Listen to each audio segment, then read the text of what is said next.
Thanks. This is obviously joint work with a bunch of people at AT&T and also Dave Donahoe at Stanford. I'll jump straight into the problem. The problem is we're trying to get a traffic matrix for our network.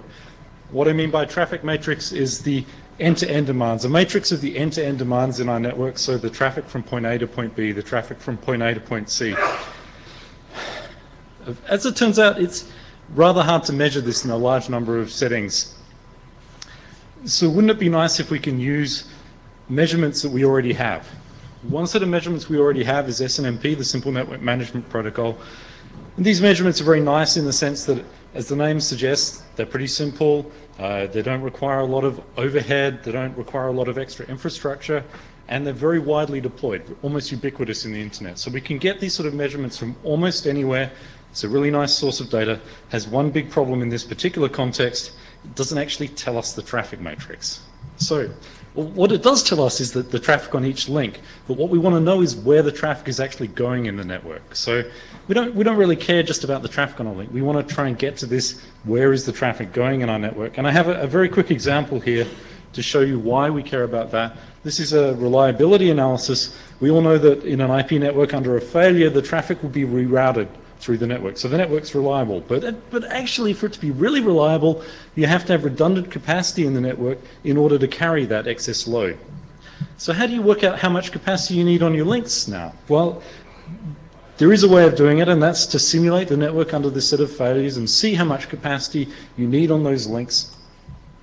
Unfortunately, one of the inputs you need for this, or maybe not unfortunately for us now, is that you need to have a traffic matrix to put into this particular setting to be able to do that sort of simulation. So what's a traffic matrix? Well, this is a set of equations to try and give you a quick picture of what we mean by the traffic matrix. Basically, what we want to do is measure these things on the x's, the traffic on these individual routes through the network, but the thing that we can measure is the y's, the traffic on the links. And we can write a set of equations here, y equals ax, which gives us the what we call tomographic constraint equations. The problem here is that for a non-trivial network, this is a highly under-constrained system of equations. That is, we have many more unknowns here than we have knowns. Why is that? Well, it's because we have, say in a network of n nodes, we have something of the order of n links, n measurements, but we have n squared demands. So as n becomes large, obviously you end in this problem where you have a highly under-constrained system. There's a bunch of similar problems from astronomy, seismology, medical imaging. For instance, computer-aided tomography, the CAT and CAT scan, is a very similar sort of problem. And the reason it's similar is because you have a set of measurements that you can make. They're not the measurements you want. You have a set of measurements you can see through someone's head, but you can't see exactly what's going on inside their head. It's pretty undesirable in medical imaging to actually, put probes in there. In networking, it's somewhat easier problem, but somewhat different in other ways. So we need to use some of the techniques that people have here, but we can't use all of those techniques. We have to adapt them to networking. The technique we've been using is minimum mutual information. I have a bunch of stuff here. I don't expect anyone to absorb this in this sort of talk, so I'm just going to really skip over that and try and give you some of the intuition here. Basically, we're going to take this set of equations. The problem with this set of equations is it gives us a set of possible solutions, not the, it doesn't tell us one solution. We have a whole space of possible solutions. So the problem is not to find a solution. The problem is to find the best solution from this particular space. We can use a particular solution, though, to give us a starting point. And there's one solution here which we call an independent solution. It's actually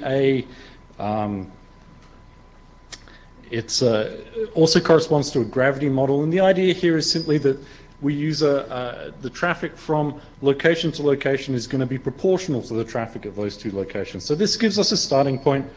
And then our solution is just going to be the solution which satisfies our set of equations, but which is closest to this starting point.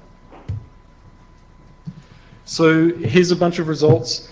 The x-axis on this graph is showing you actual traffic matrix, measured traffic matrix elements. The y-axis is showing you estimated traffic matrix elements. The Diagonals, the solid diagonal line is if those were spot on. So any points lying along there are spot on. You'll notice there are quite a few points which aren't sitting on there, but they do tend to fall within this plus or minus 20% bound, the two dashed lines that I've drawn there, particularly for the larger elements of the traffic matrix, which are really the key ones to get right. The average error is something around 11%. The method is really fast. We're talking about a few seconds to do relatively large networks. It scales to hundreds of nodes. These are really good things. It's also really robust to errors in the input data. And this is important because SNMP data is not a perfect source of data. It has missing data. It has artifacts in it. So having a robust method is really important. So I mentioned this example of reliability analysis right at the start. Here's an example of reliability analysis in practice. And this is something that I find really amazing. So this is errors in the traffic matrix. And you can see we have a number of errors here. You might expect that if you use this in a practical application, your results are somewhat similar to this. But actually, the errors really tend to cancel out here. So in this reliability analysis, what we have on the x-axis is the actual loads predicted using the real measured traffic matrix. And on the y-axis, we have the estimated loads based on the estimated traffic matrices gathered from linked data. And you can see we're almost spot on. There's only a few points that are even noticeably off of that line. So the story is here really that this works pretty well in terms of accuracy for getting these things, but when you use them in practice, it's even better. So we've done a bunch of experiments on this, and I'm not going to go through any of this in any great amount of detail because I don't really have the time. In terms of robustness and sensitivity and so on, we've tried it on different topologies. We've tried it with different sources of measurement data. The thing I really want to get across is that this is being quite heavily researched now. We have a couple of papers.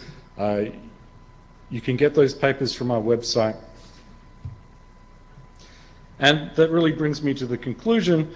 I have the key references here. You can get them off of my webpage. We have implemented this and we've been using it in AT&T's backbone now for a while. That's in AS 7018. We have hourly traffic matrices for now more than a year, and it really is accurate enough to use in practice. And that's really the message I want you to take away. Time for one question. Thank you, Matt.